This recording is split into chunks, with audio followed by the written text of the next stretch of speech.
Hey, I'm Fred Minnick, and on this week's Hot Take, I'm going to tell you why you shouldn't get all gaga over that old whiskey. Giddy up.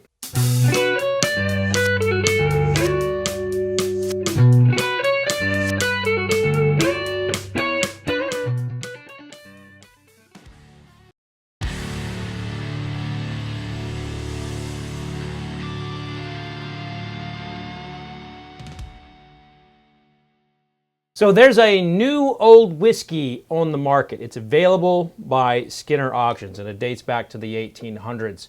It's a very exciting thing. It gets all of us enthusiasts really excited, like, ooh, is this actually any good? Well, I actually have a history of tasting whiskeys from the 1800s. I've done it many times, and I've tasted other spirits from the 1800s as well. And I'm here to tell you that it may not be worth the $60,000 if you're going on it about from a taste perspective. In fact, during that time, the regulations were not like today. You could pretty much do a lot of things to whiskey. You could add things like tobacco spit, sulfuric acid. In some cases, when there were bootleggers involved, there would actually be, urine. That's right. They would actually pee in bottles. But more than likely, there were things like prune juice and other types of additives that would no way, in any way, shape, or form, be allowed in today's distilling world. All these regulations that we have in place were created for consumer safety because a lot of that stuff back then was thought to be harmful to you, and as we would later find out, it sure in the shit was. Now, that doesn't mean that all the distillers were adding acid to their product, or all the wholesalers or rectifiers or the bars who would bottle these were adding bad things to it. In fact, a lot of them did put out whiskey as we would consider it today. One of them is a bottle that I actually acquired for the Bardstown Bourbon Company, and for the vintage library that I curated. It's a late 1800. You know what? I've tasted it, and it is absolutely fantastic, on par with a lot of the corn whiskeys of today. Now, if you want to spend more than $1,000 a pour, go check it out. But I do tell you that it is fantastic. And if you do look at it and you'll see like waves around it and everything, that's because they didn't do filtration like we do today. Now, with that being said, if you're someone who's into history and you're into like collecting these old whiskeys, you know the game. You know that it is a crapshoot. You know that if you get something that's really made pre-1950, or I'd even say pre-1970, there's a good chance that it was not stored well, it had a bad cork in it, or any other particular story that you can think of, and the whiskey would not be good. But there is also that chance, like that time that I had a pre-Prohibition rye that just absolutely wowed me. Sent tickles down the back of my spine and everything. Old whiskey is a crapshoot for a lot of reasons. One of them is the cork. Now, so the cork, the way that they made cork back then, very different than the way they make cork today. They have a lot of procedures that go into making cork to make sure that it's airtight. But back then, they would just, take it off the tree. They wouldn't necessarily boil it. They would just kind of form it and get it ready to go into the closure. They would have a few other standards as years would progress, but it was nothing like today. And most of the cork, as things evolved, were basically developed for the wine industry and not the spirits industry. So those high alcohols would get in there and push have an impact on the cork. And so sometimes, and here's the thing, cork comes from a tree, so it has tannins in it. And so those tannins would actually yield to it would bring a flavor to the whiskey that was in the bottle. So in some ways, some weird kind of way, that is still acting like a barrel. Now, not at the same level, but that cork comes from oak, and that oak has those same properties in it.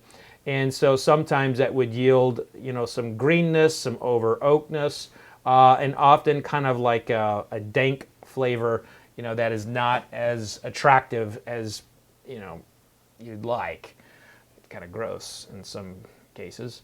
But, so the cork is a part of it. The other thing is like mice would like to go and like chew on it. So when I'm out hunting for old bottles, I like to take a really close look at that cork, because sometimes the mice would get in there and chew on it. And look, I think mice are cute, you know, and I don't want them in my house or anything, but I certainly don't want them chewing on my whiskey. And I want to drink after them. No offense, Mickey Mouse, but I don't want to drink after you. Also, the storage of a whiskey bottle is absolutely paramount to its future.